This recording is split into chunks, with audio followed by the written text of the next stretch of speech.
Chittoor mayor Kathari Anuradha దంపతుల హత్య కేసులో ప్రధాన నిందితుడు చంద్రశేఖర్ అలియాస్ చింటూ చిత్తూరు న్యాయస్థానంలో లొంగిపోయాడు.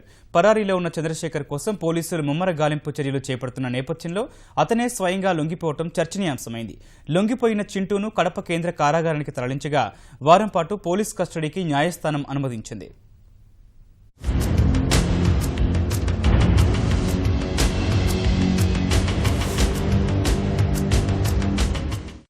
చిత్తూరు మేయర్ అనురాధ దంపతుల హత్య కేసులో ప్రధాన నిందితుడు చింటూ 2 వారాల తర్వాత చిత్తూరు జిల్లా న్యాయస్థానంలో లొంగిపోయాడు. పోలీసుల కళ్లుగప్పి న్యాయస్థానంలోకి ప్రవేశించిన చింటూ 4వ అదనపు న్యాయమూర్తి ముందు లొంగిపోయాడు. విషయం తెలుసుకున్న పోలీసులు కోర్టు వద్దకు భారీ ఎత్తున చేరుకున్నారు. అప్పటికే చింటూ న్యాయస్థానంలో ఉన్నాడు. సంచలనం రేకెత్తించిన హత్య కేసులో ప్రధాన నిందితుడైన ఇతని కోసం పోలీసులు ముమ్మరంగా గాలిస్తున్న సమయంలోనే అనూహ్యంగా కోర్టులో లొంగిపోయాడు.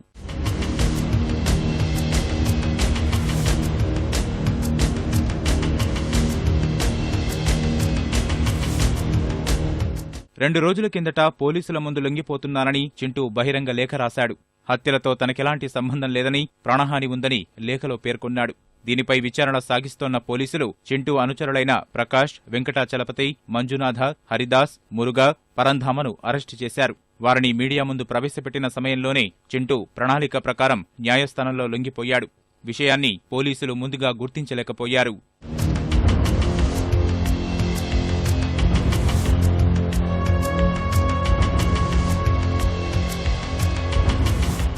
చింటూ ప్రధాన అనుచరులు, బంధువుల ఇళ్లలో పోలీసులు ముమ్మర సోదాలు చేపట్టి కీలక ఆధారాలు స్వాధీనం చేసుకున్నారు. చింటూ ఇంట్లో మారణాయుధాలు లభించగా అతని తండ్రిపై పోలీసులు కేసు నమోదు చేశారు.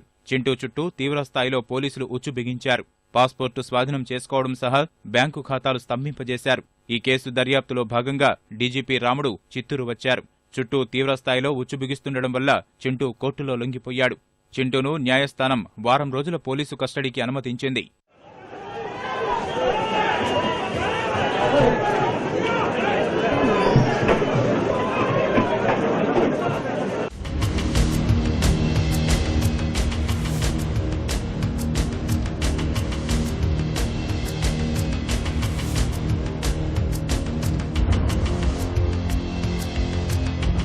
నాలుగవ అదనపు మేజిస్ట్రేట్ వారి కోర్టులో వచ్చి సరెండర్ పిటిషన్ దాఖలు చేసుకున్నారు.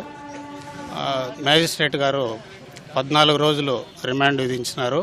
కడప సబ్ జైలుకు తరలించినారు. సెక్షన్ 302 ఆర్మ్స్ యాక్ట్ 25 ప్రకారం కూడా ఈ కేసులు చింటూ పైన నమోదు చేయడం జరిగింది.